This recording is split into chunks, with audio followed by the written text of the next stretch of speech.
Saris brothers శ్రావణ వేడుకలు అన్ని రకాల వస్త్రాలు శ్రావణంలో కూడా ఆషాఢం ధరలకే అమ్మకం. ఇవాళ కాన్వర్సేషన్ కంటే ఎక్కువ సంగీతం వినిపించబోతోంది. అప్పుడో ఇప్పుడో ఎప్పుడో కలగన్నానే సీరాలో సందమామ ఎవ్వరమ్మ ఆగుమ్మ సీతమ్మ నిజంగా నేనేనా ఇలా నీ జతలో ఉన్నా. ఇంజనీరింగ్ మానేసి ఇండస్ట్రీలోకి వస్తున్నప్పుడు మా ఊర్లో ఎంత చేసినా మళ్ళీ 4-5 సంవత్సరాల కంటే ఎక్కువ ఉండదు కదా కెరీర్. ఇప్పుడు ఈ పాటలన్నిటికీ మహానుభావులు లాంటి సంగీత దర్శకులు మీకు ఫోన్ చేసి మాట్లాడినప్పుడు మీకు ఎలా అనిపిస్తుంటుంది ఆ టైంలో? ఫస్ట్ టైం రెహమాన్ గారిని కలిసినప్పుడు ట్యూన్ తీసుకోవడానికి వెళ్ళాను. అప్పుడు నేనంటే డోంట్ బి నర్వస్ అని ఆయనే. మీ పాట పాడేటప్పుడు సరిగా ఉచ్చరించలేదని చెప్పి కొంతమంది బాధపడిన సందర్భాలు ఉన్నాయి. అందరూ తెలుగువారి చేత పాడిస్తుంటే మరి ఆదరించట్లేదు. మిగిలిన భాషల్లో ఉన్నంత నాణ్యత మన తెలుగు భాష గాయకుల గొంతుల్లో కారణం మన పేరెంటింగ్ విధానం. ఎవరు చిన్నప్పటి నుంచి ఇటు గాయకుడు అవ్వాలని చెప్పి తన పిల్లల్ని పెంచట్లేదు. ముందు ఐఐటి కొట్టు, లేకపోతే మెడిసిన్ కొట్టు. ఒక సంస్థ పేరు చేయితో స్టార్ట్ అవుద్ది, ఒక సంస్థ పేరు నాతో స్టార్ట్ అవుద్ది. వాళ్ళ టీవీలో ఓదరగొట్టే ర్యాంకుల ఇది వల్ల శ్రీరామ్ మీదే చాలా విమర్శలు వచ్చాయి ఆ మధ్య. మన విమర్శ మానిటైజ్ అయ్యేలా ఉండాలి. ఉత్తినే వచ్చి సలహాలు ఇస్తే కుదరదు. విలువలు తగ్గిపోతున్నాయండి. సరే, ఆ విలువలు పాటించినప్పుడు విపణిలో దాన్ని గెలిపించడం ఎలాగో కూడా సలహా ఇవ్వాలి. పాటకి 5 లక్షలు 6 లక్షలు 12 లక్షలు తీసుకుంటున్న గాయకులు ఉన్నారు. 40 లక్షలు తీసుకున్నాడు ఒక గాయకుడు. అది వైట్ ఎంతో తెలియదు, బ్లాక్ ఎంతో మనకు తెలియదు.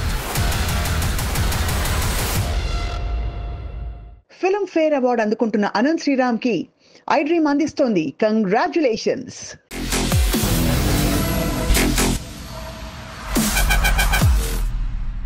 Welcome to this very very special candid conversation full of music. ఇవాళ కాన్వర్జేషన్ కంటే ఎక్కువ సంగీతం వినిపించబోతోంది. నాకు చాలా ఇష్టమైన, మా అందరికీ యాక్చువల్లీ చాలా ఇష్టమైన గేయ రచయిత అనంత్ శ్రీరామ్. ఇంత స్ట్రైట్గా పాయింట్కి ఎందుకు వచ్చానంటే, అనంత్ గారి గురించి చెప్పాలంటే తనకు మాట ఎంత ప్రధానమో తన ధారలో పాట కూడా అంత ప్రధానం. కాబట్టి తను రాసే అందమైన పొందుపరిచే మాటలకి ట్యూన్ కూడా అలాగే అల్లి చెప్పేస్తుంటారు మ్యూజిక్ డైరెక్టర్స్కి చాలా సందర్భాల్లో. ఇది నేను స్వయంగా చూశాను. సో అనంత్ శ్రీరామ్ గారి 2 దశాబ్దాల జర్నీలో ఎన్నెన్నెన్నో హిట్ పాటలు రాసిన విషయం తెలుసు.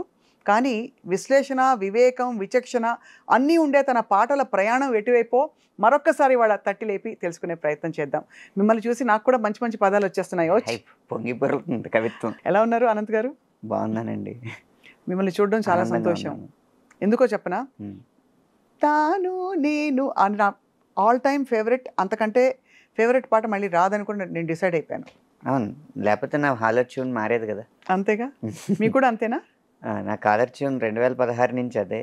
ఎప్పుడైనా దాన్ని దాటి రాద్దాం అనుకుని ప్రతిసారి ప్రయత్నిస్తున్నాను, విఫలమవుతున్నాను, మళ్ళీ ప్రయత్నిస్తాను.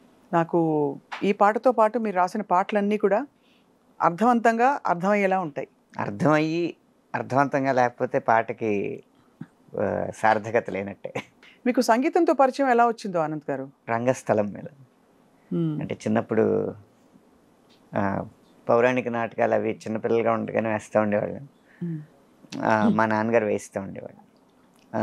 హార్మోనీ వాయిద్యకారులు వాయిస్తున్నప్పుడు ఇది ఈ రాగం, అది ఈ రాగం అని మా నాన్నగారు చెప్తా ఉంటే ఆయనకు కూడా అలాగే వచ్చింది. ఆయన గురువు ఎవరు లేరు. ఆయన కూడా పద్యాలు రాగాల్లో కట్టి పాడుతూ ఉంటారు అన్నమాట. అలా అబ్జర్వేషన్ మీద కొద్దిగా 30 రాగాలు తెలుసు. అంటే మరీ 30 రాగాలు తెలుసా? లైన్గా ఒక్కోటి అనుకుందాం. ఊరికే ఏ రాగాలు తెలుసు చెప్పండి. చాలా ఈజీగా చెప్పచ్చు. ముందు శంకరాభరణం తీసుకున్నాం, వైట్లు మొత్తం. శంకరాభరణం తీసుకున్న తర్వాత శంకరాభరణం నుంచి మోహన, సరిగా పదస, హంసధ్వని, సరిగా పనిస, శుద్ధ సావేరి, సరిమ పదస. నాకు తెలిసిన రాగాలు మీకు తెలుసు. ఇది సగమదని నీలాంబర, శంకరాభరణంలో సగమదనిసా. మీరు ఇందోళం. ఇందోడం పాడుతున్నారు. ఇందోడం చిన్నగా, శంకరాభరణమే చూస్తున్నాం మనం ఇప్పుడు మొత్తం వైట్. సగ కాదు, సగప ధనిస ఒకటి ఉంది, వలజి సగపదనిసా చిన్నది, సానిడ పగ సా. వలజ, కళావతి. అలా ఇందులో గా మారితే, మోహన్లో గా మారితే శివరంజని. సరిగా పద సా సద పగరి సా. శంకరాభరణంలోనే మా మారితే కళ్యాణి. అబ్బో, మీరు అసలు మొత్తం విద్వాంసులు అవ్వడానికి అన్ని లక్షణాలు ఉన్నాయి మీరు. ఈ 30 తెలిస్తే విద్వాంసులు ఎలా అవుతారు? ఉన్నాయి 72 మేళకర్తలు, మళ్ళీ దానిలోంచి పర్మిటేషన్స్ కాంబినేషన్స్ చూసుకుంటే వందల వేల రకాలు. అయితే మంచి పరిజ్ఞానం ఉన్నట్టే అనంత్ గారు.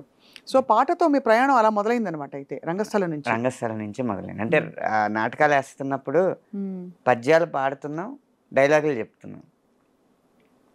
ఈ రెండిట్లో పద్యం బాగున్నా చప్పట్లు కొడతారు, లేకపోతే ఏదైనా డైలాగ్ బాగున్నా చప్పట్లు కొడతారు. కానీ ఆ ఆర్టిస్ట్ కాదు కదా చెప్పేది, ఆ డైలాగ్ ఇచ్చింది ఆ రచయిత, ఆ పద్యం ఇచ్చింది ఆ రచయిత కదా అని నటన కన్నా రచన మీద ఎక్కువ మక్కువ వచ్చింది.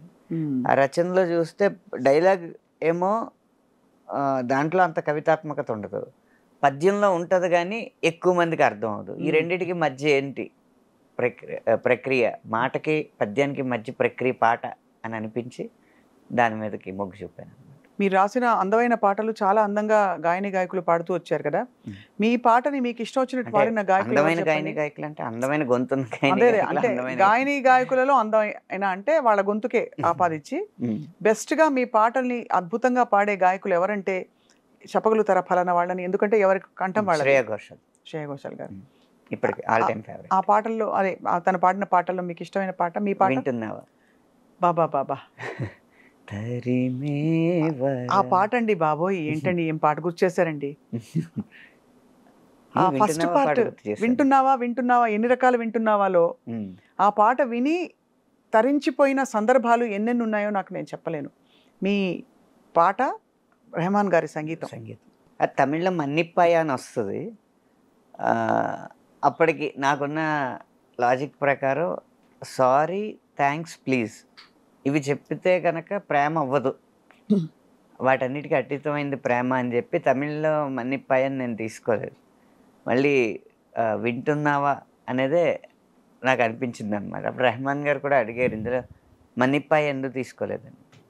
మన తెలుగు క్లైమాక్స్ వేరు కదండి, క్లైమాక్స్లో కలిసిపోతారు హీరో హీరోయిన్లు, సో హ్యాపీ ఎండింగ్. తమిళ్లోనేమో విడిపోతారు కాబట్టి ఇంకా విడిపోతున్నాం కాబట్టి ఇంకా ప్రేమ లేదు కాబట్టి ఇంకా సారీ చెప్పేయచ్చు. ఇప్పుడు కలుస్తున్నారు కాబట్టి అందులో సారీకి అంత ప్రాముఖ్యత లేదనిపించి వింటున్నావాగా మార్చుకున్నాను. ఇంకా వింటున్నావా పదం వచ్చిన తర్వాత ఎన్ని రకాలుగా వింటున్నావా అని అడగడానికి అన్ని రకాలుగా మన్నిపాయే అని వచ్చిందా? మన్నిపాయా మన్నిపాయా అని వస్తుంది. వింటున్నావా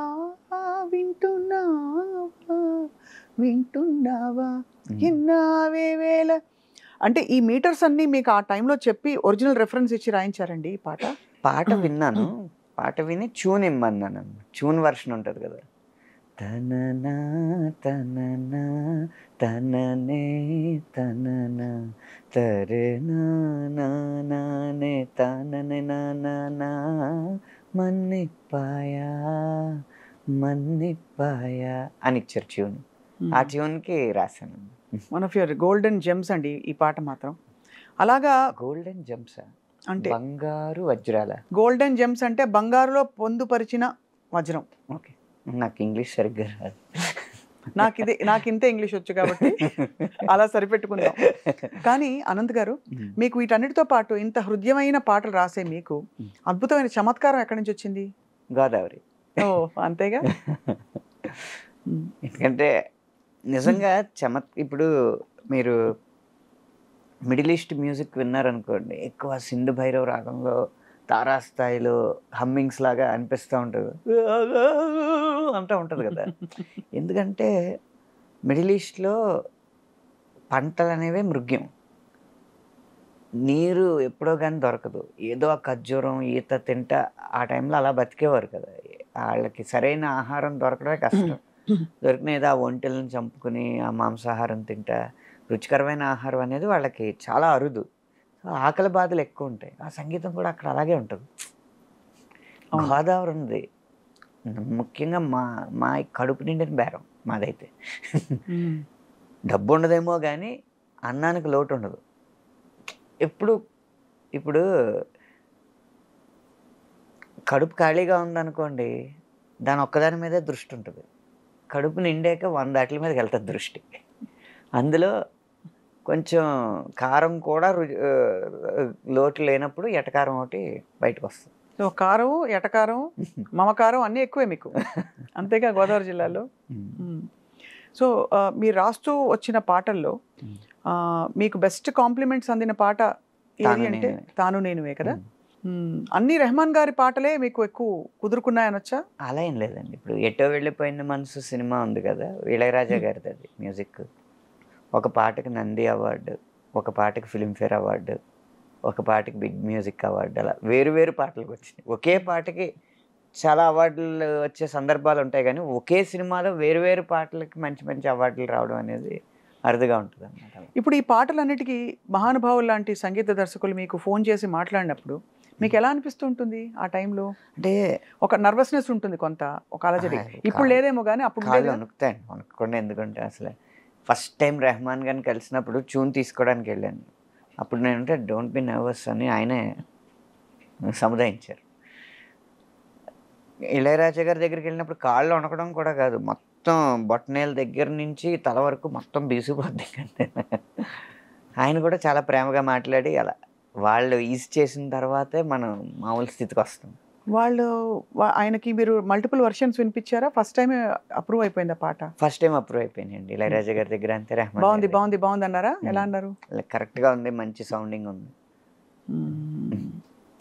ఎంత అదృష్టవంతులండి మీరు. అంటే ఇంతమంది సంగీత పరిశ్రమలో ఉండడం అంటే ఎంత అదృష్టం దక్కిందంటే, మీకు 60ల నుంచి 70ల నుంచి మ్యూజిక్ చేస్తున్న వ్యక్తులతో కూడా పనిచేయగలిగే అదృష్టం దక్కింది. ఇళయరాజా గారు అవ్వచ్చు, విద్యాసాగర్ గారు అవ్వచ్చు, అలాగే ఇప్పుడు ఈ కాలంలో అందరినీ మెప్పిస్తున్న సంగీత దర్శకుల చేత కూడా తమన్ గారు అవ్వచ్చు, అనిరుద్ధ్ గారు అవ్వచ్చు, అలా అన్ని వయస్కుల సంగీత దర్శకులతో పనిచేసే అదృష్టం మాత్రం నాకు బాగా. మీకు అంటే మీ మనసు సింగిల్ కార్డు. అవును, సింగిల్ కార్డు. తర్వాత మీకు ఉండే గొప్పదనం ఏంటంటే ఆనంద్ గారు, మీరు అన్ని తరాలతో కనెక్ట్ అయ్యే ఏంటి ఒక విజ్ఞత ఉంది మీలో. ఎవరి వయసు తగ్గట్టు వారితో అలా మాట్లాడడం అలవాటు నాకు. మీ వయసు ఏమిటో ఈ ప్రాసెస్లో మేము ఎప్పుడు పసిగట్టలేకపోయాం. 39 సంవత్సరాలండి. దాంట్లో అబద్ధమే ఉంది. పెళ్ళి అయిపోయాక వయసు దాచుకోవడం ఎందుకు? అంతేనా? ఇప్పుడు దాచుకుని కూడా లాభం లేదు. ఏం పని అవ్వదు. అనంత్ గారు, మీ పాటలు పాడేటప్పుడు చాలామంది, ఇప్పుడు కొంతమంది ఇతర అన్య భాషస్థులు మీ పాట పాడేటప్పుడు సరిగా ఉచ్చరించలేదని చెప్పి కొంతమంది బాధపడిన సందర్భాలు ఉన్నాయి. మీరు ఎప్పుడైనా ఫీల్ అయ్యారు అలాగా? మీ పాటలే కాదు, సరే నేను అనేది శ్రీరామ్ గారు కావచ్చు, మన భాష గాయకులు పాడినప్పుడు ఆదరించే మనసున్న వాళ్ళే అన్య భాష గాయకులు పాడినప్పుడు విమర్శించే అర్హత ఉన్నవారని నా ఉద్దేశం. అందరూ తెలుగువారి చేత పాడిస్తుంటే మరి ఆదరించట్లేదా? ఇంకా కూడా కొత్త గొంతు కావాలి. ఒక పదాన్ని కొంచెం తప్పుగా పలికితేనే కొత్తగా భావిస్తున్నారు.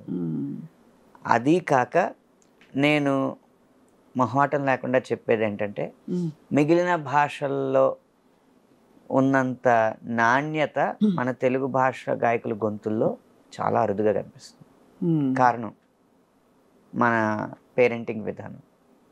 ఎవరు చిన్నప్పటి నుంచి ఇటు గాయకుడు అవ్వాలని చెప్పి తన పిల్లల్ని పెంచట్లేదు. ఇది సెకండరీగా ఉంచు, ముందు ఐఐటి కొట్టు, లేకపోతే మెడిసిన్ కొట్టు, అన్నీ కొట్టుకుని పుస్తకాలు వేసుకుని ఎత్తునేసి కొట్టుకో, ఇవన్నీ చెప్పిన తర్వాత వాడి సహజ సిద్ధంగా ఉన్న ఆశయానికి సెకండ్ ప్రిఫరెన్స్ ఇమ్మని, ఈ సమాజం మెచ్చే ఆశయం వైపు ఫస్ట్ ప్రిఫరెన్స్ ఇచ్చి కృత్రిమంగా ఆశయాన్ని జొప్పించి దాని తపస్సు దాని వైపు చేయించి ఒక 18 సంవత్సరాలు 25 సంవత్సరాలు వచ్చిన తర్వాత వాళ్ళ సమాజానికి అనుకున్నది, తల్లిదండ్రులు అనుకున్నది అది సాధించిన తర్వాత అండ్ సాఫ్ట్వేర్ ఇంజనీర్నో లేకపోతే డాక్టర్నో ఒక కార్పొరేట్గా ఆయన చేసిన తర్వాత ఇప్పుడు కావాలంటే నువ్వు ఏదైనా చేసుకోండి, ఇంకేం చేస్తాడు వాడు?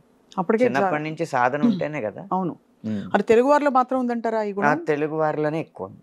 అంటే ఎందుకంటారు? అంటే అతి జాగ్రత్త ఏమో. చైనా వల్ల. చైనా వల్ల? ఒక సంస్థ పేరు చేయితో స్టార్ట్ అవుద్ది, ఒక సంస్థ పేరు నాతో స్టార్ట్ అవుద్ది. వాళ్ళు టీవీలో ఓదరగొట్టే ర్యాంకుల ఇది వల్ల. అది మీరు అని చూపిస్తేనే మాకు అర్థం అవుతుంది. 1 2 5 అలాగేనా? ఈసారి ఐఐటి కాంపిటీషన్లో వరుసగా 1 1 1 2 2 2 5 6 7 7 7 ఇలా 10 లోపు 100 ర్యాంకులు సాధించిన సంస్థ మా. అయిపోయింది. అమ్మ బాబోయ్, చాలా విషయం గమనించారు మీరు. అంటే ఎంత పెద్ద విషయం. మరి అంత ఊదరగొట్టేస్తుంటే మావాడు అందులోకి వెళ్ళిపోవాలి, మావాడు కొట్టేయాలి, మావాడికి కట్నం వచ్చేయాలి. ఇదే అవును. మా అమ్మాయి వెళ్ళిపోవాలి, మా అమ్మాయి మెడిసిన్ కొట్టేయాలి, మంచి ర్యాంక్ కొట్టేయాలి, తక్కువ కట్నం ఇచ్చుకోవాలి.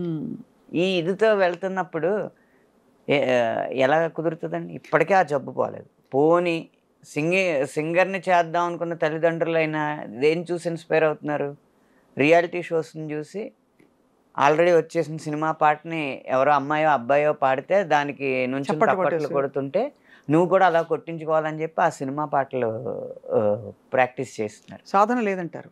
సాధన అనేది జానపదం, శాస్త్రీయం, లలితం, పాశ్చాత్యం, ఈ సంగీతాలన్నిటిలో ఉన్న పునాదులు ఏంటో అవి సాధన చేయాలి. మన జీవితంలో నేర్చుకున్న కళని, మన జీవితంలో ఎదురైన అనుభవాల్ని క్రోడీకరించి కలగలిపి మనదైన కళ బయటికి తీస్తే అది సినిమాకు ఉపయోగపడుతుంది. కానీ సినిమాలో వచ్చేసిన వాటి ద్వారా నేర్చుకుని మళ్ళీ సినిమాల్లో పైకి వద్దామంటే అది అవ్వదు. ఎప్పుడు మన ఒరిజినాలిటీ ఉంటేనే కదా సినిమాలో ఒక ప్రత్యేకత ఉంటుంది. కరెక్ట్, అంతేగా. పెంచిల్ దాస్ గారి పాటలు ఉన్నాయి, ఎందుకు నచ్చినాయి? ఆయన మట్టి వాసనని ఆ పాటల్లో జొప్పించగలిగాడు కాబట్టి. అవును. కాసుల శ్యామ్ గారి పాటలు ఎందుకు నచ్చుతున్నాయి? ఆ తెలంగాణ సంస్కృతిని కమర్షియలైజ్ చేయగలిగారు కాబట్టి. అలా మన జీవితంలో అనుభవాలని సినిమాకి ఇవ్వాలి, కానీ సినిమా ద్వారా మనం అనుభవం పొందకూడదు. అవును. అది గమనించకుండా రియాలిటీ షోస్ని టార్గెట్గా పెట్టి అందులో సెలెక్ట్ అవ్వకపోతే ఏడుపులు పెడబబ్బులు పెట్టుకుని చేస్తున్నారు తప్పితే మూలాన్ని గమనించట్లేదు. ఇలాంటి వాతావరణంలో తెలుగులో గొప్ప గొంతులు వస్తాయని ఎలా ఎక్స్పెక్ట్ చేస్తాం? కానీ అంటే నిజానికి సంఖ్యాపరంగా చాలామంది శిక్షణ పొందుతూ చాలామంది గొంతుకులు ఉన్నారు ఇక్కడ మీరు అన్నట్టు. కానీ విలక్షణమైన గొంతుకులు అడుగుతున్నారంటే మేబీ అక్కడ చెన్నైలో ఇప్పుడు చిన్మయి గారు కావచ్చు, తెలుగింటి అమ్మాయి అయినా కూడా చెన్నైలో స్థిరపడి తను అద్భుతమైన వాయిస్, డబ్బింగ్, అసలు తన పాట అయితే చెప్పక్కర్లేదు. అంటే సౌత్ ఇండియాలో ఎలా అయితే శ్రేయా ఘోషాల్ ఒక పేరు సాధించారు, శ్వేతా మోహన్ గారు కావచ్చు. పురుషుల్లో మన సిద్ శ్రీరామ్. కానీ సిద్ శ్రీరామ్ మీదే చాలా విమర్శలు వచ్చాయి ఆ మధ్య. తన ఆంగ్ల భాష, అరవ భాష యాసతోటి కొంచెం తెలుగు పదాలని. నా ఈ 100 మిలియన్లు అదే 200 మిలియన్లు దాటిన పాటలు ఒక 3 ఉన్నాయండి ఫ్లాగ్షిప్ మిలియన్స్ లెక్కలో చూస్తే. ఒకటి ఇంకేం కావాలి, 2 కళావతి, 3 ఇప్పుడు 2 ప్రేమ మేఘాలు. ఆ 3 2 సిద్ శ్రీరామ్యే. ఇప్పుడు విపణిలో ఏది ఎక్కువ అంకెలు చూపిస్తుందో అదే విజయం. ఇప్పుడు విమర్శించినంత మాత్రాన అంకెలు తగ్గట్లేదు కదా. తగ్గవు. కరెక్ట్. మనం విమర్శ అనేది మన విమర్శ మానిటైజ్ అయ్యేలా ఉండాలి. ఉత్తినే వచ్చి సలహాలు ఇస్తే కుదరదు. అంతేగా. విలువలు తగ్గిపోతున్నాయండి. పాత సినిమాల్లో విలువలు ఉండేవి, సరే ఆ విలువలు పాటించినప్పుడు విపణిలో దాన్ని గెలిపించడం ఎలాగో కూడా సలహా ఇవ్వాలి. అంటే ప్రణాళికాబద్ధంగా ఉండాలి తప్ప దానికి కుదరదండి విమర్శలు. చాలా ఎంత గొప్ప పాయింట్ చెప్పారు. ఇంత క్లారిటీ ఎలా వచ్చింది ఆనంద్ గారు మీకు? మళ్ళీ గోదావరి జిల్లాలైనా కాదు, మీరు ఎంత క్లియర్గా ఉన్నారు చూడండి. మీరేమీ దాన్ని ఖండించట్లేదు, బట్ ఏంటది తినడానికి ఉపయోగపడిన ఇడ్లీలు ఎందుకు అంటున్నారు? అంతేనండి. అంటే విలువలు, సినిమా అనేది ఒక వ్యాపారాత్మకమైన కళ లేదా కళాత్మకమైన వ్యాపారం. ఈ కళా వ్యాపారం మిళితమైనప్పుడు ఒక కళ గురించో ఒక వ్యాపారం గురించో మాట్లాడకూడదు. రెండింటిని 2 కళ్ళుగా భావించి చూడాలి. కడుపు నింపని కళలెందుకు, తనకు మాలిన ధర్మమెందుకు. అంతేనా? అంతే కదండి. ఏదైనా ఉంటుందండి. ఇప్పుడు శంకర్ మహాదేవన్ గారి సాధన ఎంత గొప్ప సాధన అది. ఆయన ఏమి శాస్త్రీయ సంగీతాన్ని ఎక్కడో కప్పేసి పాశ్చాత్య సంగీతం వైపో లేకపోతే చౌక సంగీతం వైపో వెళ్ళలేదు కదా. ఆ శాస్త్రీయ సంగీతానికి వ్యాపార దృక్పథం ఎలా జోడించాలనేది నేర్చుకున్నారు. అందుకే ఆయన పాటలు హిట్ అయినాయి, ఆయన గొంతు హిట్ అయింది. కరెక్ట్. ఆ రకంగా ఎవరు సాధన చేశారు? శంకర్ మహాదేవన్ గారు గమకాలు అంత బాగా తిరగడానికి కారణం ఏంటని అడిగితే ఒక చోట చెప్పారు, సాధన. వర్ణాలు ఉన్నాయి కదా, ఆ వర్ణాలు లిరిక్తో కాదు, స్వరంతో కాదు, అకారంతో సాధన చేశారు. చిత్ర గారు కీర్తనలన్నీ అకారంతో సాధన చేశారు.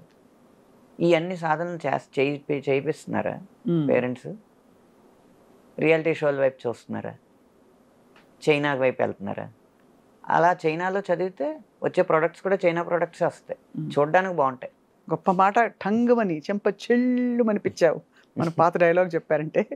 బట్ ఆనంద్ గారు, గాయకులకి ఇన్ని సాధనలు ఉంటాయి కదా, గేయ రచయితలకు ఏముంటాయి సాధనలు? అంటే మిమ్మల్ని మీరు నిత్యం నేర్చుకోవడానికి, లేదు మీ వొకాబులరీ కావచ్చు, ఇంకోటి కావచ్చు. గాయకుడికి నిజంగా కఠోర సాధన చేస్తే ఒక 6 సంవత్సరాల్లో, అప్పుడు దాకా మామూలుగా పాడని వ్యక్తి కూడా ఒక 6-7 సంవత్సరాల్లో గాయకుడు అవ్వచ్చు. రచయితకు కూడా సాధన ఉంటుంది, అది కూడా పుట్టుకతో వచ్చేది ఏం కాదు. కాకపోతే ఆ 6 కాదు, 15 సంవత్సరాలు పడుతుంది. ఒకటి, మౌలికమైన విషయాలు తెలుసుకోవాలి. ఏంటి పాట అంటే? ఫస్ట్ కవిత ఏంటి? లోపల ఆలోచన, భావాన్ని ఆలోచనగా, ఆలోచన పదంగా, పదాన్ని వాక్యంగా మార్చడం, వచ్చిన భావాన్ని అలా వాక్యంగా మార్చిన దాన్ని లయబద్ధంగా చేయడం పాట, అంతే కదా. ఇప్పుడు భావం ఎలా ఉండాలి? భావం మనకి ఎగ్జాంపుల్ చెప్తారు కదా, కాళిదాసు కాలంలో భోజరాజు మంచి శ్లోకం చెప్తే మంచి కానుకలు ఇస్తారంట అని చెప్పి ఒక పేద బ్రాహ్మణుడు ఎవరో, పండితుడు, గొప్ప పండితుడే, బ్రాహ్మణుడు ఎవరో వెళ్ళి ఒక సత్రం దగ్గర ఒక లైన్ రాసుకుంటాడంట. దాని అర్థం ఏంటంటే, భోజనం దేహి రాజేంద్ర అని మొదలవుద్ది. భోజనం ఇవ్వు రాజా, అది నేతితో రుచికరంగా ఉండేలాంటి భోజనం కావాలి అంటాడు. ఇది మాటే. ఆ తర్వాత లైన్ ఏం రాయాలో రాదు. అటు ఎక్కడో కాళిదాసు, ఒక గుడిలో కాళిదాసు కనిపిస్తే ఆయన దగ్గరికి వెళ్ళి ఇలాగా, రాజు ఏదైనా శ్లోకం ఇస్తే కానుకిస్తాడంట, కొంచెం పేద స్థితిలో ఉన్నాను నేను, ఒక లైన్ వచ్చింది, తర్వాత ఏం రాయాలో చెప్పండి అంటే ఆయన చూసి, భోజనం దేహి రాజేంద్ర, నేతితో కూడిన భోజనం కావాలి అని చెప్పి మొదటి పాదం పూర్తయిన తర్వాత రెండవ పాదం ఆయన పూరించిస్తాడు. ఏంటంటే అదే శరత్చంద్ర చంద్రికా ధవళ దది మాహిషంతు శరత్చంద్ర చంద్రికా ధవళ దది. అంటే దది పెరుగు, ధవళ తెల్లని పెరుగు, చంద్రిక వెన్నెల్లాంటి తెల్లని పెరుగు, శరత్చంద్ర చంద్రిక చందమామ యొక్క వెన్నెల్లాంటి తెల్లని పెరుగు, శరత్ కాల ఋతువులో ఉన్న చందమామ వెన్నెల్లాంటి తెల్లని పెరుగు. అది దేనిది? ఆవుది కాదు, మాహిషంతు, గేదెది కావాలి. ఎందుకంటే ఆవు పెరుగు కొంచెం ఎంతో కొంత పసుపు రంగులో ఉంటుంది. కరెక్ట్. కాబట్టి అలాంటి పెరుగుతో ముగించాలి భోజనం అని చెప్పి కింద ముగిస్తాడు అనమాట. ఇది కవిత్వం అవుద్ది, పైది వాక్యం అవుద్ది. ఎప్పుడైనా ఒక ఉపమానం, ఒక ఉపమానం ఉండాలి, ఆ భావానికి తగ్గట్టుగా పదాలు ఎంచుకోవాలన్నమాట. అలా కవిత్వం పుట్టిన తర్వాత దాన్ని లయబద్ధంగా ఎలా పెట్టాలి? ఇప్పుడు శరత్చంద్ర చంద్రిక ధవళదది, మీరు ఆది తాళంలో పాడండి దాన్ని. శరత్చంద్ర చంద్రిక ధవళదది, అదొక పాదం అవుద్ది. అప్పుడు తనన అది ట్యూన్ అవుద్ది. కింద పూరించుకోవాలి దాన్ని ఇంకో దాంతో. అలా ఆ ప్రక్రియని నెమ్మదిగా నేర్చుకుంటూ సాధన చేస్తే మన భావాన్ని ఆలోచనగా, ఆలోచనని వాక్యంగా, వాక్యాన్ని లయబద్ధంగా, ఆ లయని కావలసిన నడకలో, ఆది తాళమా, ఖండమా, మిశ్రమా, కావలసిన నడకలో పెట్టడం. ఇప్పుడు ఇలాంటి భావాన్ని ఇంకా కలోక్యల్గా చెప్పాలా, ఇంకా రాయల్గా చెప్పాలా అన్న పదాల ఎంపిక, ఈ ఎంపిక జరగాలంటే కలోక్యల్గా జరగాలంటే ఎలాంటి జానపద రచనలు చదవాలి, రాయల్గా కావాలంటే ఎలాంటి ఉత్కృష్టమైన గ్రంథాలు చదవాలి, అవి పోగు చేసుకుంటా అలా సాగిస్తే పాట రాయడం వస్తుంది. మీరు మరి మీ రెపర్టుఆర్ అంటే మీ ఈ ప్రక్రియలో మీ పాటల జాబితా సంఖ్య ఇంకా అనేక రకాలు అంటే శైలులు పెంచుకునే క్రమంలో వాగ్గేయకారుల శైలిలు చూసుంటారు కదా అనంత్ గారు, చూసారా? అన్నమాచార్యుల వారి శైలి ఏమిటి? సో ఎవరి శైలి మీకు బాగా, ఎందుకంటే మనం అప్పుడప్పుడే అనేక కొత్త రకాలు, ఇప్పుడు త్యాగరాజ యోగ వైభవం, అగరాజ యోగ వైభవం, రాజయోగ వైభవం, యోగ వైభవం, వైభవం భవం వం శ్రీ త్యాగరాజ యోగ వైభవం అని వస్తుంది. గోపుచ్చి అంటారు కదా, అదే ఆవు తోకలాగా. అప్పుడు అలా ఉంది. ఇప్పుడు గోపుచ్చేతి దీన్ని ప్రయోగించాలి, ఏం చేయాలి అన్నప్పుడు ఏదో ఆలోచిస్తాం, మనకేదో తడతది. మన అంతరంగాలు, తరంగాలు, రంగాలు, గాలు, అలా. ఇంకా కావాలంటే అన్య భాష పదం వాడాలంటే లు, బాత్రూమ్. అర్థమైంది. ఇలా సాధన చేసి ఇప్పుడు ఏదో మీరు చెప్పారు కాబట్టి ఏదో వచ్చింది చెప్పాను. అర్థమైంది. అంటే ఈ ప్రక్రియలని ఇప్పుడు ఆధునిక సాహిత్యంలో మనం వాడుతున్నామా అని అనేక ప్రక్రియలు వాగ్గేయకారుల, అంటే అది ఆస్వాదించే రసజ్ఞత ఉండాలి కదా. అవును, అలాంటిది ఉన్నప్పుడు వాడతాం. నేను ఇది ముక్తావళి అలంకారం వాడాను దీంట్లో.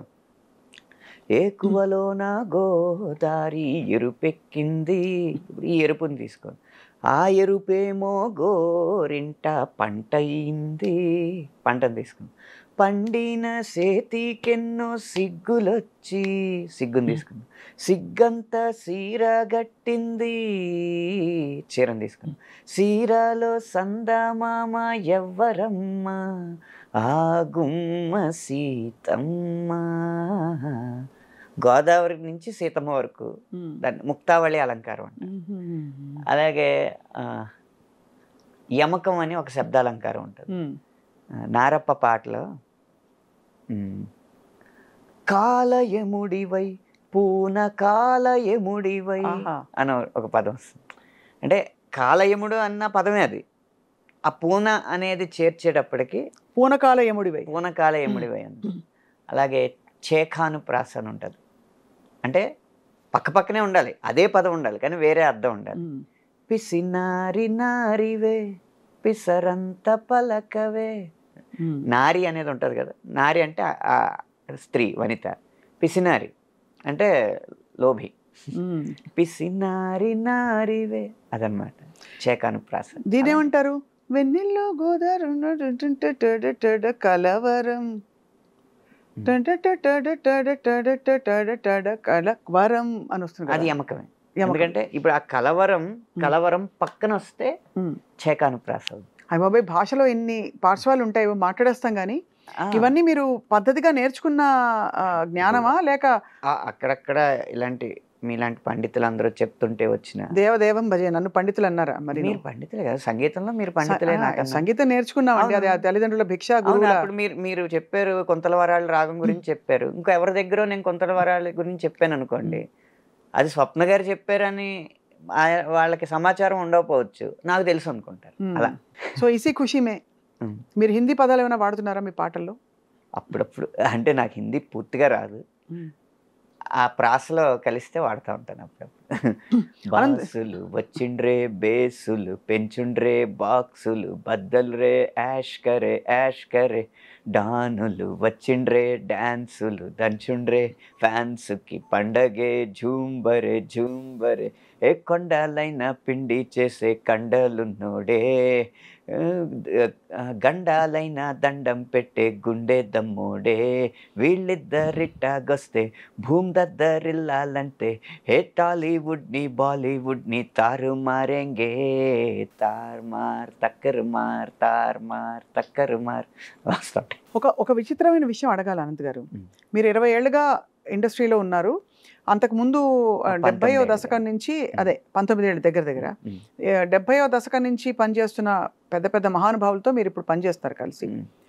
మనకి వేటూరి వారు, సీతారామ శాస్త్రి గారు, ఇంకా చాలామంది మహానుభావులు గేయ రచయితలు కవుల గురించి చెప్పినప్పుడు ఈ తరం కవులు కానీ గాయకులు కానీ అప్పుడు తీసుకున్న మహానుభావుల జీతభత్యాల కంటే రెమ్యూనరేషన్స్ కంటే ఇప్పుడు 10 అమాంతం పెరిగిపోయింది. అంటే ఇప్పుడు మనం వినడం ఈ తరం గాయని గాయకులు తీసుకుంటున్న రెమ్యూనరేషన్ ఒక పాట పాడడానికి అంతటి బాలు గారు కూడా ఆయన హైయెస్ట్ పొజిషన్లో ఉన్నప్పుడు కూడా తీసుకోలేదని. ఇంత వ్యత్యాసం రావడానికి ఏమిటి కారణం? ఇప్పుడు ఇంకా పెరిగారు కదా, ఇన్ఫ్యాక్ట్ సంఖ్యాపరంగా పెరిగినప్పుడు డిమాండ్ సప్లై కదా కారణం. మీరు ఇన్ని విశ్లేషణలు చేస్తూ ఉంటారు వార్తా ఛానల్స్లో. ఇన్ఫ్లేషన్. అప్పుడు బంగారం ఎంత 1990లో 3,000 కాసు, ఇప్పుడు ఎంత 60,000.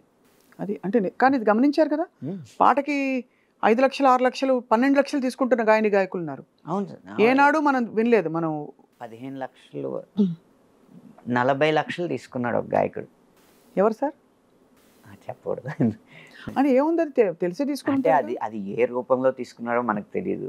అది వైట్ ఎంతో తెలియదు, బ్లాక్ ఎంతో మనకు తెలియదు. అది తెలియనప్పుడు మనం చెప్పి ప్రూఫ్ లేదనుకోండి, కరెక్ట్ పేరు చెప్పకూడదు. కానీ అలా పెద్ద పెద్ద అలాంటి సమాచారం కూడా ఉంది. సమాచారం అలా తీసుకుంటున్న గాయని గాయకులు ఉన్నారు. అంటే నిజంగా ఇవాళ ఇండస్ట్రీలో నిలదొక్కుంటే కాసుల పంటే. అంటే ఇక్కడ నిలదొక్కుకోవడం కంటే కూడా అండి వచ్చిన సక్సెస్ అనేది ఎలాంటిది అనేది ముఖ్యం. తెలియకుండా ఒక పాట అన్నీ కలిసి వచ్చి అది 1000 మిలియన్లకు వెళ్ళిపోయింది అనుకోండి, అమాంతం పెరుగుతుంది. అంతే, వ్యాపారాన్ని బట్టే ఉంటుంది ఏదైనా. అంతే అంతే అది ఖచ్చితంగా అది దాన్ని గౌరవిస్తూనే. మీకు ఎప్పుడైనా లీన్ పీరియడ్స్ వచ్చాయి మీరు వచ్చిన కొత్తల్లో కానీ? అంటే కొంత ఖాళీ ఉన్న సమయాలు వచ్చి ఏమిటి నేను వచ్చిన ఒక 10 నెలలు అంటే అప్పుడప్పుడు ఒక పాట రావడం అలా అయింది. కానీ ఆ తర్వాత నుంచి ఎప్పుడు పొద్దున్న లేస్తాయి బాబు ఆయనకి పాట ఇవ్వాలి అన్న ఇదితోనే, కానీ ఈరోజు ఏం పాట లేదు రాయడానికి అన్న రోజు ఎప్పుడూ లేదు నాకు ఈ 19 సంవత్సరాలు. చాలా గొప్ప వరం మీకు అది. బహుశా మీరు అనుకుని ఉంటారు కదా అనంత్ గారు? నేను అనుకున్నాను.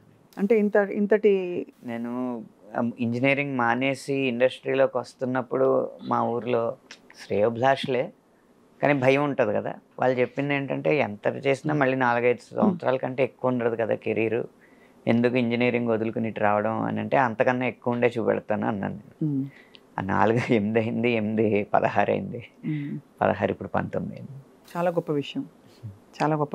అది ఖచ్చితంగా మీ ఏంటి మీ పూర్వజన్మ పుణ్యంతో పాటు మీ ప్రతిభ అండి. ఎందుకంటే అందరినీ మెప్పించడం అంత సహజం కాదు. అంత ఎంత పుణ్యాలు ఉంటే మాత్రం. ప్రతిభ పాండిత్యంతో పాటు ఏదైనా ఆవగింజంత అదృష్టాన్ని కూడా నమ్మాలండి. ఆవగింజ ఎక్కడంటే మీ పాటలు హిట్ అవ్వడం, ఆ స్థాయిలో హిట్ అవ్వడం అనేది ఆవగింజ ఖచ్చితంగా. ఓ 4 హిట్ పాటలు పాడుకుందాం అనంత్ గారు మీవి. కాలంలో వెనక్కి వెళ్దాము ముందుకు వెళ్దాం మీ ఇష్టం. నాకు అప్పటి నుంచి ఇప్పటివరకు అన్ని పాటలు ఇష్టం కాబట్టి మీకు ఎలా అంటే అలా మీ హిట్ పాటలు కొన్ని ఊరికే ఒక 2 లైన్లు అలా పల్లవులు అనుకుంటే అదొక తృప్తి. మొదటి నుంచి చూద్దాం. అయితే ఫస్ట్ హిట్ అన్న రుచి నేను చూసింది ఫస్ట్ బొమ్మరిల్లు అప్పుడో ఇప్పుడు. తీపి కన్నా ఇంకా తీయనైనా తేనె ఏమిటంటే వెంటనే నీ పేరని అంటానే, హాయి కన్నా ఎంతో హాయిదైనా చోటే ఏమిటంటే నువ్వు వెళ్ళేదారని అంటానే, నీలాల ఆకాశం నా నీలం ఏదంటే నీ వాళ్ళు కళ్ళల్లో ఉందని అంటానే, అప్పుడో ఇప్పుడో ఎప్పుడో కలగన్నానే చెలి, అక్కడో ఇక్కడో ఎక్కడో మనసిచ్చానే మరి. ఆ తర్వాత వెంటనే కొత్త బంగారు లోకం వచ్చింది హిట్. నిజంగా నేనేనా ఇలా నీ జతలో ఉన్నా, ఇదంతా ప్రేమేనా ఎన్నో వింతలు చూస్తున్నా, ఎదలో ఎవరో చేరి అన్నీ చేస్తున్నారా, వెనకే వెనకే ఉంటూ నీపై నన్నే తోస్తున్నారా. హరే హరే హరే హరే హరే రామ, మరి ఇలా ఎలా వచ్చేసింది ధీమా, ఎంతో హుషారుగా ఉన్నదెలోన ఏమ్మా. ఏమ్మా అది వరుసగా ఇలాంటి లవ్ సాంగ్ పడుతున్న టైంలో పరారే పరారే పప్ప పరారే బండెక్కి భయం పరారే, చలో రే చిందేసి చలో రే పందెంలో జయం ఖరారే లాంటి మాస్. కానీ రబ్బరు గాజులు తెచ్చానే, రిబ్బను పువ్వులు తెచ్చానే, అమ్మని అబ్బని అత్తిలి పొమ్మని హత్తెరిని ఇద్దరికొచ్చానే. నువ్వంటే పడి పడి చేస్తానే, నీ వెంటే పడి వస్తానే అని ఓహో మాస్లో ఉన్నాడనమాట అని వచ్చినప్పుడు, నమ్మవేమో గాని అందాల యువరాణి నేలపై వాలింది, నా ముందే మెరిసింది, అందుకే అమాంతం నామది, అక్కడే నిశ్శబ్దం అయినది, ఎందుకో ప్రపంచం అన్నది, ఇక్కడే ఇలాగే నాతో ఉంది, నిజంగా కళ్ళతో ఎంతగా మంత్రమేసింది, అదేదో మాయలో నన్నిలా ముంచివేసింది. ఇప్పుడు అన్నీ మిక్స్ అయిపోయి ఇంగ్లీష్లు. ఆకాశం బద్దలైన సౌండ్ గుండెల్లోన మోగుతుంది నిన్ను కలిసాక, ఇలాంటిది ఇంకా అన్ని రకాలన్నమాట. చిన్నదో వైపు పెద్దదో వైపు చిందేసి చెంగుమంటే పెరగదా ఊపు, సోకులో వైపు సొంపులో వైపు చల్లేసి చంపుతుంటే కలగదా కైపు లాంటివి. ఇలా కమర్షియల్ మీటరే, అటు క్లాస్ అయినా మాస్ అయినా కమర్షియల్ మీటర్లో జరుగుతున్న సందర్భంలో అనుకోకుండా వచ్చిన సినిమా ఏమాయ చేసేది. అబ్బబ్బబ్బబ్బ అసలు ఆ పాటలు మంది ముందుకొచ్చి అందాలు సల్లుతున్న ఈ గుండెకేమవ్వలా, ఓ నిన్న కాక మొన్న వచ్చి ఏ మాయ చేసావే పిల్లి మొగ్గలేసిందిలా, హోసాన హోసాన గాలుల్లో నీ వాసన, హోసాన పువ్వుల్లో నిన్ను చూసిన, ఏ సందు మారినా ఈ తంతు మారునా, ఓ నా వల్ల కాదు ఇంకా నన్ను నేను ఎంత ఆపినా,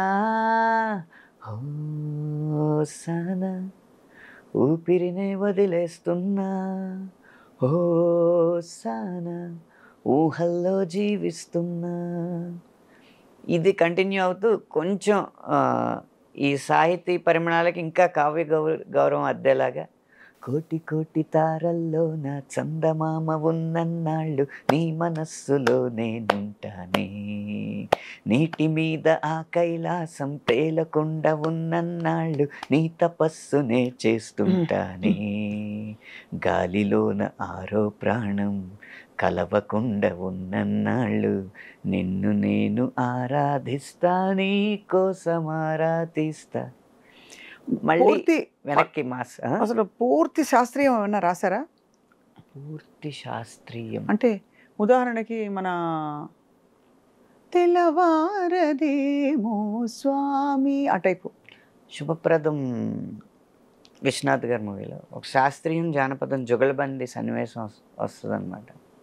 ఆ పాట ఏంటంటే అనుకోకుండా బాలు గారు పాడు అని చెప్పి గదమాయిస్తే జై హింద్ అంటాడు హీరో క్యారెక్టర్ నరేష్ గారు. జై హింద్ అన్న పదం నుంచి అతనికి ఇన్స్పిరేషన్ వచ్చి జానపద శైలిలోనే ఎత్తుకుంటాడు అనమాట. ఇది సల్లనయ్యనే ఏలేలో ఏలేలేలో ఏలో ఏలో యాలా, ఏలేలో ఏలేలో ఏలో ఏలో యాలా, ఏలేలేలో ఏలేలేలో యాలా, ఏలేలో ఏలోయాలా ఇది సల్లనయ్య రామయ్య ఏలిన నేల ఇది నల్లనయ్య గీత వింటూ ఎదిగిన నేల చల్లనయ్య నల్లనయ్య ఆహా ఏలేలో ఏలేలేలో యాల ఏలేలేలో ఏలోయాల ఆవునైన అమ్మాని కొలిసేనేలా జీవుల్లో దేవుడినే చూసేనేలా జీవుల్లో దేవుడినే చూసేనేలా అందుకని అప్పుడు ఆయన శాస్త్రీయంగా దానికి జుగల్బందీ చేస్తారు.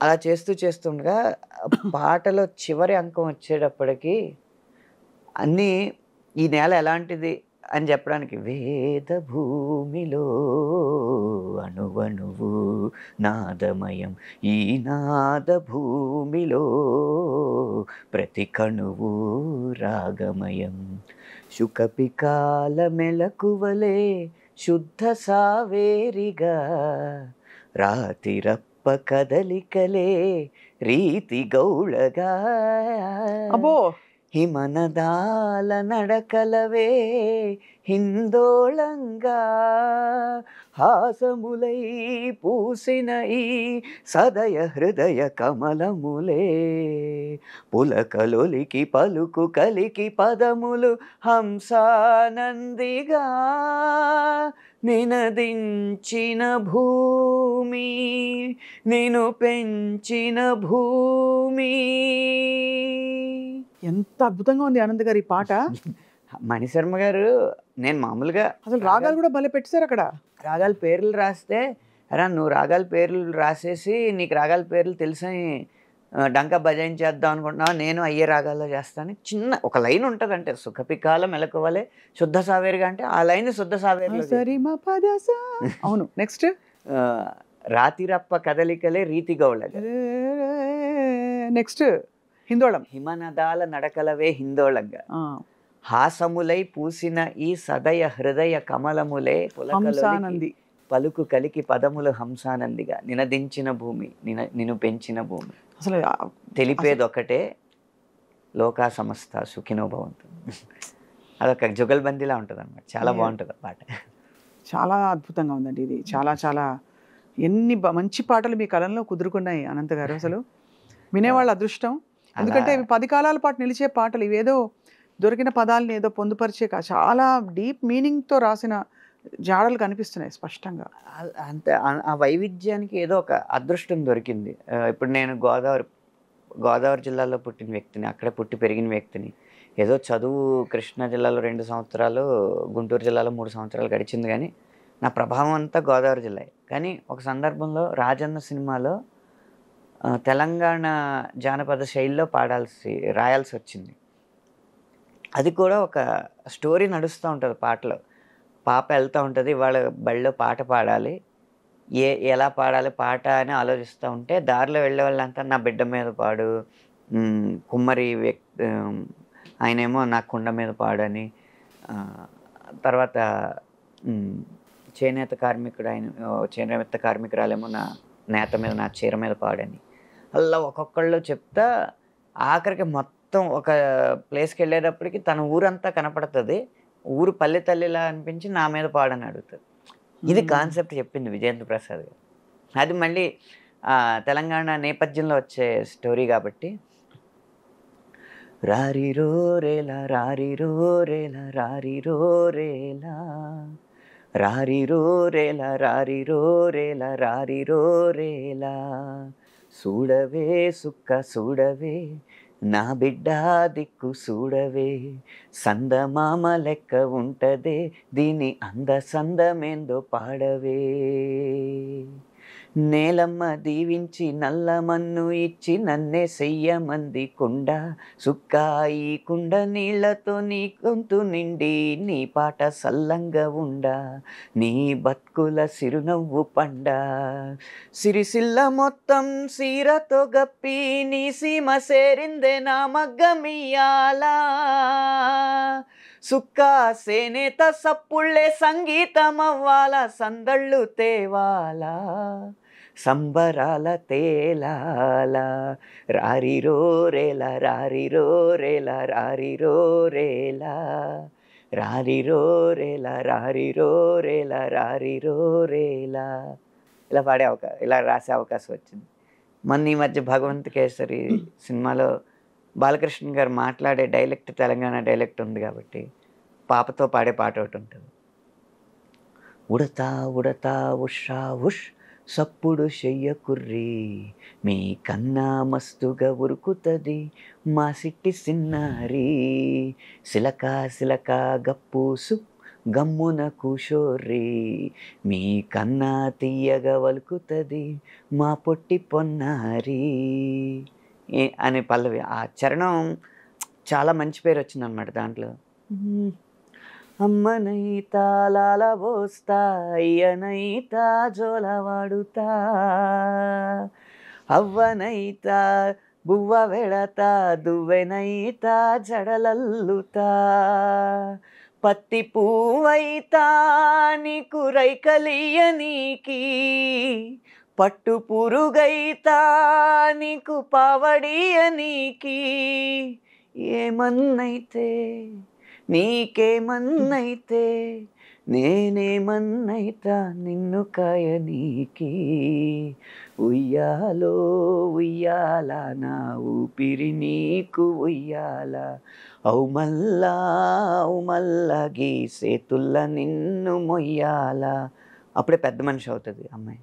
ఒప్పుల కుప్ప ఉయ్యాలో ఉయ్యారి భామా ఉయ్యాలో సిగ్గుల మొగ్గ ఉయ్యాలో సింగారి బొమ్మ ఉయ్యాల ఓణీల నెమిలమ్మ రాణి లెక్కస్తుంటే ఊరు ఊరంతా ఉయ్యాలో బతుకమ్మ బతుకమ్మ ఉయ్యాలో బంగారు గౌరమ్మ ఉయ్యాల సంబరాల గుమ్మ ఉయ్యాలో సల్లంగా బతుకమ్మ ఉయ్యాల నువ్వు సల్లంగా బతుకమ్మ ఉయ్యాల. అలా సంస్కృతిని కూడా పాటలో జోడించే అవకాశం వచ్చింది.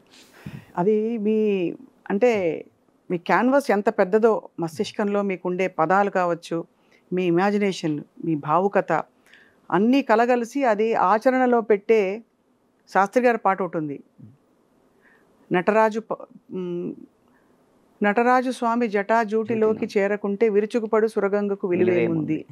అలాగా మీ పదాల అల్లికకి మీలోని విచక్షణ వివేకం అన్నీ తోడై కరెక్ట్గా అమర్చే నాడి పట్టుకున్నారు అనంత్ గారు మీరు. అందుకే అంత ఒక్కొక్క పాట కూడా స్పెషల్గా ఉంది. అంటే ఇప్పుడు దీనికి ఇంకో వర్షన్ రాయమన్నారు అనుకోండి, నాకున్న పదాల పరిధి వరకు రాయలేనేమో. ఈ ఉన్నది పోగు చేసి రాసింది ఆమోదించడం అనేది దర్శకుడు గొప్పతనం అంతే. అది మీరు అన్నట్టు మీకు అదృష్టం ఏంటంటే అన్ని హిట్ పాటలు పడ్డాయి, పాటలన్నీ హిట్ అయ్యాయి. అన్నీ హిట్ అవ్వలేదు, హిట్ పాటలు కూడా ఉన్నాయి.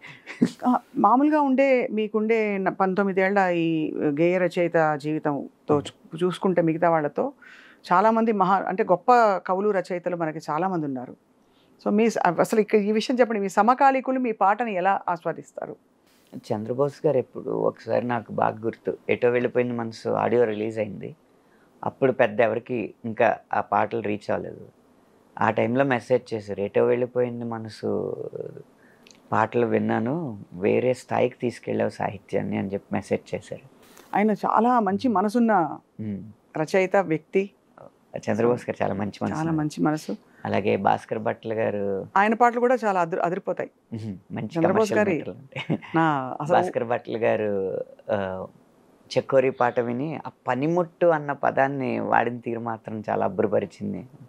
ఇట్టి పసిగట్టి కను కదలిక పట్టి కనిపెట్టి వలపుల రుచి పట్టే పనిముట్టే అవసరమట ఇకపైన అని ఉంటుంది లైన్. ఒక ప్రేమ పాటలో పనిముట్టు అనేది ఒక కర్మాగారంలో ఉండేది కదా మామూలుగా, జనరల్గా కార్మికుడికి సంబంధించిన విషయం. ఆ పనిముట్టుని కూడా ప్రేమ పాటలో తేవడం అనేది చాలా బాగా నచ్చిందని చెప్పారు. అలా ఎప్పుడు అంటే రచయితలకి పెద్ద ప్రొఫెషనల్ రైవలరీ, అసూయ, ఈర్ష్య, ద్వేషాలు ఉండవండి. అంటే ప్రపంచం ఏదో ఊరికి అలా అని అవి అన్ని ఆపాదిస్తారు. ఈ తరంలో అయితే అసలు లేవండి. ఎందుకంటే ఉన్న రచయితల సంఖ్య తక్కువ, రాయాల్సిన పాటల సంఖ్య ఎక్కువ. ఇప్పుడు అసూయ ఎందుకు వస్తుంది? వాళ్ళందరూ తెగ రాసేస్తున్నారు, మనం రాయకుండా ఇంట్లో ఖాళీగా కూర్చుందాం అన్నప్పుడే కదా. అవును. అందుకని ఏ రచయితకి ఖాళీ లేదు, ఇంకా అసూయ ఉండే అవకాశం లేదు. అందరూ వాళ్ళ వాళ్ళ శైలిలో మహానుభావులు. అనంత్ గారు, ఇప్పుడు మీరు ఇంత పరిధి ఆల్రెడీ చూసేశారు. సో ప్రతి వాళ్ళకే ఒకటి ఉంటుంది కదా, ఇంకా నెక్స్ట్ లెవెల్కి వెళ్ళాలి అని ఏదో ఒకటి పెట్టుకుంటారు. ఆ లెవెల్ ఉన్నా లేకపోయినా మా మైండ్లో ఒకటి ఉంటుంది. మీరు అలా మీకు ఒక తీరని కళా కోరిక, ప్రబోధాత్మకమైన పాటలు రాసే అవకాశం నాకు తక్కువ వచ్చింది. రాసినవి కూడా పెద్దగా హిట్ అవ్వలేదు, ఎందుకంటే సినిమాలు హిట్ అవ్వకపోవడం వల్ల.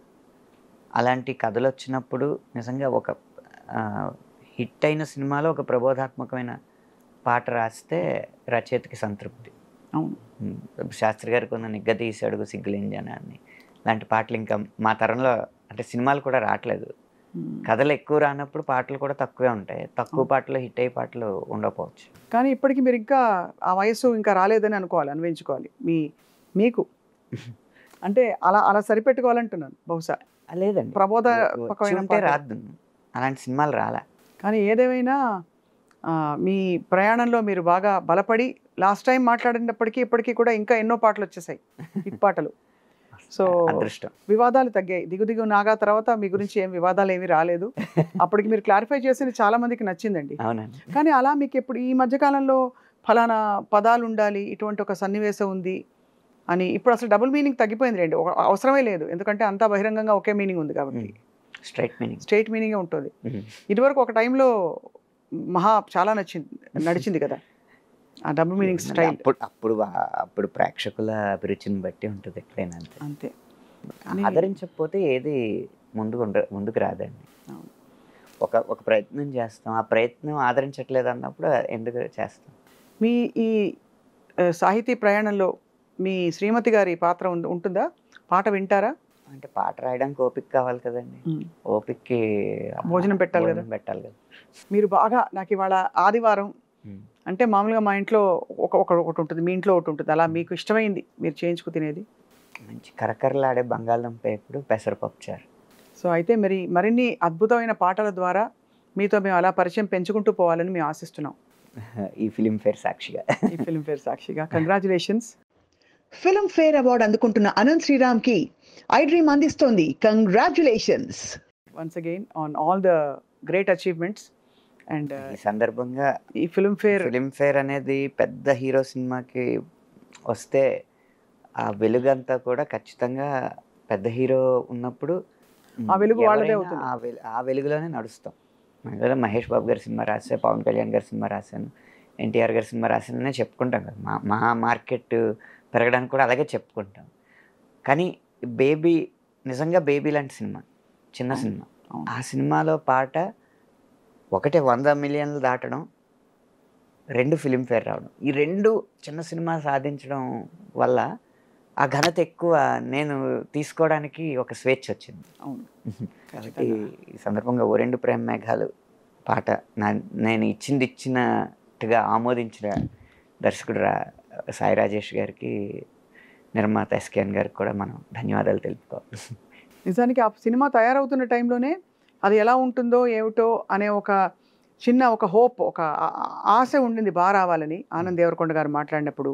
అది కానీ ఫైనలీ ఏ స్థాయికి చేరిందంటే ఆ సినిమా మొన్న ఇటీవల సంగీతం శ్రీనివాసరావు గారిని పలకరించి ఒక ఇంటర్వ్యూ చేసిన సందర్భంలో ఆయన ప్రస్తావించిన గొప్ప సినిమాలు, చిన్న సినిమాలు, అందులో బేబీ ఒకటి, బలగం ఒకటి. సో అది ఆయన మరీ చెప్పారు. సో అన్నీ కలిస్తేనే ఒక గొప్ప సినిమా తయారవుతుంది. మీ వంటి వారు ఉన్నారు కాబట్టి ఆ సినిమాలో మంచి పాట రావడం. నేననే కదండి, మొత్తం నాతో పాటు 5 పురస్కారాలు అందుకున్నారు ఆ సినిమాకి. అవును. ఒక సినిమా పోనీ పురస్కారాలు అందుకున్న సినిమా కలెక్ట్ చేయలేదా అంటే 100 కోట్లు దాటి కలెక్ట్ చేసింది. అలాంటి తృప్తి చాలా అరుదైన సినిమాలకు వస్తుంది. కరెక్ట్, అవును, నిజమే. అది మీకు వన్స్ అగైన్ మనస్ఫూర్తిగా అభినందనలు, కంగ్రాచులేషన్స్. ధన్యవాదాలు అనంత్ శ్రీరామ్ గారు. Thank you so much.